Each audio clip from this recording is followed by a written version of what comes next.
Let's say a tree falls on my car, or a snowplow hits it, or I get in an accident. Are there like different types of coverages? Yeah, of course. There's comprehensive and collision when you're making the claim.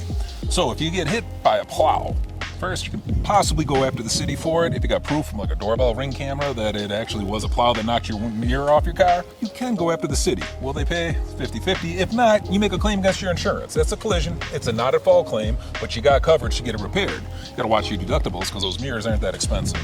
But say a tree branch falls on the car, that's comprehensive. For that, there's no charge for comprehensive in the normal market with most carriers. You take out comprehensive when you get hit by a deer, car starts on fire, vandalism, tree falls on the car. You didn't collide in anything, something happened to the car. So you're not as liable for it, and there's not points on your insurance for that.